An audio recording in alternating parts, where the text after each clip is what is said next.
नमस्कार साथियों। आज के हम इस वीडियो में जो आदेश है बीकानेर निदेशालय का कि महात्मा गांधी स्कूल में जो भी अधिशेष कार्मिक हुए थे उनका समायोजन, उनका जो नया स्थान पर जो पदस्थापन किया जाएगा नई विद्यालय में, वो किस प्रकार से किया जाएगा, इसके बारे में जो दिशा निर्देश जारी किए हैं वो यहाँ पर आप देख सकते हैं। ये आज ही डाला है निदेशालय ने, और इसके अंदर आपको कब स्कूल अलॉटमेंट होंगे, ठीक है, सारी जो सभी दिनांक है वो इसके अंदर दे रखी हैं। सामान्य जो निर्देश हैं, माध्यमिक शिक्षा के विद्यालय में अधिशेष कार्मिकों का समायोजन उसी स्पष्ट रिक्त पद या विषय पर उनके मूल पद के अनुसार माध्यमिक शिक्षा के विद्यालयों में किया जाएगा। एक तो ये लाइन फिक्स है कि सभी का जो भी जितने भी हैं, चाहे L1 L2 के जितने भी टीचर हैं या फिर जो भी अधिशेष कार्मिक है, उन सभी का समायोजन माध्यमिक शिक्षा विद्यालय मतलब 1 से 12 तक के जो विद्यालय संचालित है उनमें ही किया जाएगा। दूसरी बात इसमें स्पष्ट लिखी है कि पद विरुद्ध अन्य पद या अन्य विषय के विरुद्ध पदस्थापन कतई नहीं किया जाएगा, अर्थात उसमें रिक्त पद होगा उस विद्यालय में तो ही किया जाएगा, जिसे आप शाला दर्पण पे अपने स्टाफ लॉगिन के माध्यम से देख लेना। वहां पर पद है या नहीं है स्वीकृत, वो आपको सीट दिखा देगा खाली। अगर खाली दिखाता है तो पद स्वीकृत है, अन्यथा नहीं है। ठीक है, तो जब भी आप स्कूलों को इस तरह से देखेंगे, क्योंकि आज समायोजन पहले तो उसी ग्राम पंचायत में रहेगा, फिर ब्लॉक उसके उसके अलावा जो ब्लॉक लेवल है उसके अनुसार होगा। ठीक है, तो अब इसमें सारी चीजें दे रखी हैं, एक एक निर्देश को आप पढ़ते चले, इसी के अनुसार आपकी आगे की काउंसलिंग होगी, आपका समायोजन होगा। दूसरे नंबर पर हम बात करें कि माध्यमिक शिक्षा विभाग में कार्यरत अध्यापक लेवल 1 और लेवल 2 को अनिवार्यता, ये फिक्स है, लेवल 1 और लेवल 2 के कार्मिक है उनको माध्यमिक शिक्षा विभाग के विद्यालयों में ही लगाया जाएगा,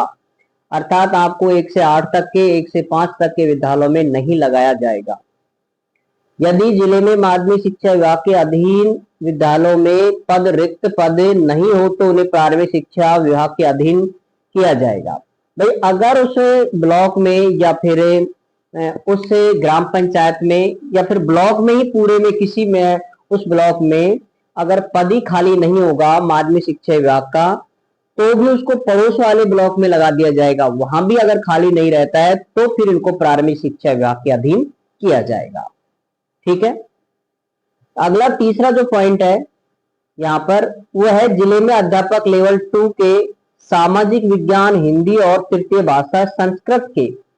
पद रिक्त नहीं होने पर माध्यमिक शिक्षा विभाग के विद्यालयों में शासन के परिपत्र, ये जो आदेश क्रमांक है ये 28/5/2019 के अनुसार अध्यापक लेवल 1 माना जाकर समायोजित किया जाएगा। ध्यान रखना, लेवल 2 के अगर ये पद खाली नहीं है माध्यमिक शिक्षा विभाग में, जैसे 12वीं तक के स्कूल में, 1 से लेकर के 12 तक के स्कूल में SST सामाजिक के, हिंदी के और संस्कृत के पद खाली नहीं होने के बावजूद भी आपको लेवल 1 के पद पर समायोजित माना जाएगा और लेवल 1 के पद पर ही आपको लगाया जाएगा। ठीक है, अगला जो लाइन देख ले रखी है कि इसके उपरांत यदि विद्यालय में माध्यमिक शिक्षा में अध्यापक लेवल 2 सामाजिक विज्ञान, हिंदी तृतीय भाषा के कार्मिक अधिशेष रहते हैं तो अधिशेष कार्मिक को प्रारंभिक शिक्षा के अधीन किया जाएगा। वही वहां पर भी लेवल 1 के सारे पद भर जाते हैं, उसके बाद भी अगर बचता है तो आपको प्रारंभिक शिक्षा में भेजा जाएगा, अन्यथा इस समायोजन में मुख्य जो है वो है माध्यमिक जो शिक्षा है 1 से 12 तक के स्कूल, उन्हीं के अंदर इनको जाना है। चौथे नंबर पर आप देखें कि जिन अध्यापकों लेवल 1 और लेवल 2 के संबंध में राजस्थान शिक्षा सेवा राज्य एवं अधीनस्थ नियम 2021 के नियम 6(3) के तहत शिक्षा विभाग में लिए जाने की कार्रवाई नहीं की गई है, उन्हें विभाग में पद शेष नहीं होने की स्थिति में अधिशेष मानते हुए पंचायती राज के पदों पर लगाया जाएगा। ठीक है, लेवल 1 और लेवल 2 की बात कर रहा है, ये शिक्षा विभाग में के लिए जाने की कार्रवाई नहीं की गई है, उन्हें विभाग में पद शेष नहीं होने की स्थिति में अधिशेष मानते हुए पंचायती राज पदों में लगाया जाएगा। इसके अलावा इस आदेश के तहत जो भी है हुआ है, वो जिनको पता रहता है कि ये अध्यापकों को लेवल 1 और लेवल 2 में कि हमारा किस नियम के अनुसार 6D के अकॉर्डिंग जिनका यहाँ पर हुआ है चयन, या फिर उनकी बात कर रहा है यहाँ पर ये। 5वें नंबर पे हम देखें, माध्यमिक शिक्षा विभाग में समाजित नहीं हो सकने वाले अधिशेष कार्मिकों जैसे वरिष्ठ प्रबोधक, वरिष्ठ शिक्षा कर्मी, पंचायत शिक्षक, कनिष्ठ शिक्षक, पैरा टीचर, ट्रेनिंग टीचर इत्यादि को प्रारंभिक शिक्षा विभाग के ग्रामीण क्षेत्रों में पदस्थापित किया जाएगा। ठीक है,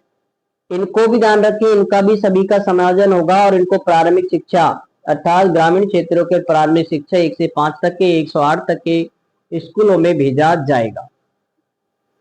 ठीक है, इसके बाद अगला है 6 नंबर पर,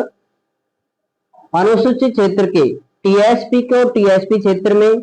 और नॉन टीएसपी को नॉन टीएसपी क्षेत्र में ही लगाया जाएगा।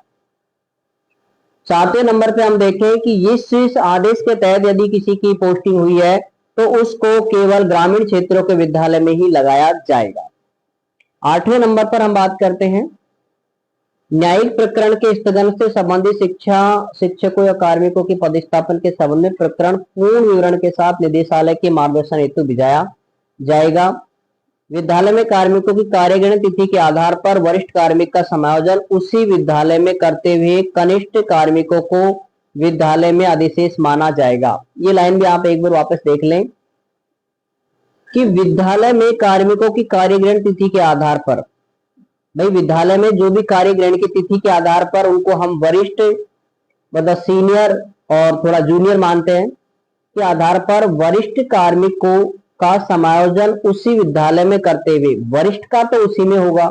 और कनिष्ठ कार्मिक को विद्यालय में अधिशेष माना जाएगा। ठीक है, और ये डिसाइड करेगा कार्यग्रहण तिथि। इस प्रकार ग्राम पंचायत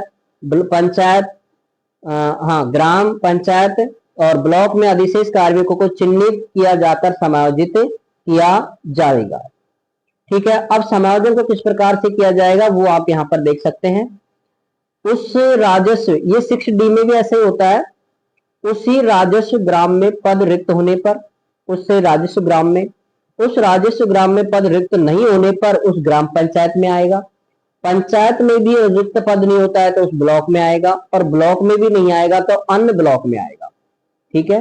यथासंभव निकट के ब्लॉक में भी विद्यालय में होगा, और इन सब में नहीं है तो आपको माध्यमिक की बजाय प्रारंभिक में दिया जाएगा। इसके अलावा 11वें नंबर पर है कि शहरी क्षेत्रों के अधिशेष कार्मिकों को शहरी क्षेत्रों में ही और ग्रामीण क्षेत्रों के अधिशेष कार्मिकों को ग्रामीण क्षेत्रों में ही लगाया जाएगा। ध्यान रखें, अगर शहरी क्षेत्रों में, ये लाइन है 12वें नंबर की, कि ग्रामीण क्षेत्रों में एक भी पद रिक्त नहीं रहता है तो ग्रामीण क्षेत्र के कार्मिकों को ग्रामीण क्षेत्र में पद रिक्त होने तक, इस लाइन को कहने का यह है, सीधा आपको बताऊं, यदि अधिशेष कार्मिकों के समायोजन हेतु ग्रामीण क्षेत्र में, अधिशेष ग्रामीण क्षेत्र की बात कर रहे हैं यहाँ पर, एक भी पद रिक्त नहीं है, ग्रामीण क्षेत्रों में एक भी पद रिक्त नहीं है तो ग्रामीण क्षेत्र के कार्मिकों को ग्रामीण क्षेत्रों में पद रिक्त होने तक अस्थायी रूप से कहाँ लगाया जाएगा, शहरी क्षेत्रों में भी आवश्यकता अनुसार लगाया जा सकता है। भाई सीधी सी है कि यदि ग्रामीण क्षेत्र के कार्मिक है तो ग्रामीण क्षेत्र में उसका समायोजन होगा, और वहां पर यदि पद रिक्त नहीं है तो शहरी क्षेत्र में उसको लगाया जाएगा, लेकिन अस्थायी तौर पर। सेम आपको उसी प्रकार से शहरी क्षेत्र में यदि कोई रिक्त पद नहीं है तो शहरी क्षेत्र वाले को ग्रामीण क्षेत्र में लगाया जाएगा, वही अस्थायी तौर पर। अगला है यहाँ पर कि 13वें नंबर पर कि यदि कोई भी कार्मिक है, उसकी 31 जुलाई 2025 अभी उसकी क्या है, सेवानिवृत्ति अर्थात रिटायरमेंट डेट है, तो उनको वर्तमान विद्यालय में ही कार्यरत रखते हुए, मतलब उनको दूसरे स्कूल में समायोजित नहीं किया जाएगा, उनको वर्तमान वाले स्कूल में ही